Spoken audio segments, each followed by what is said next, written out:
మళ్ళీ ఒక్క నిమిషం కూర్చొని చెప్తాను.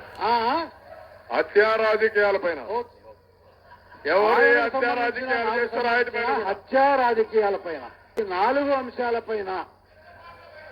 ఈ నాలుగు అంశాలపైన వెన్నుపోటు సంగతి వద్దులే పాపం. వద్దు వెన్నుపోటు సంగతి వద్దయ్యా.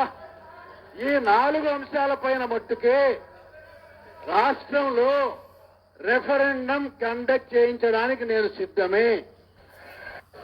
ఎలాంటి రెఫరెండానికైనా నేను సిద్ధమే అని ధైర్యంగా రాజశేఖరుడు అంటుంటే, గుంబనంగా ఏమీ ఎరగనట్టు ఉండే బాబుగారు మాత్రం అన్ని ఎంక్వైరీలకు దూరంగా పారిపోతాడు, స్టే ఆర్డర్లు తెచ్చుకుంటాడు. ఇక వెన్నుపోటు పొడిచి ఏమీ ఎరగనట్టు పుష్పాంజలి ఘటిస్తాడు.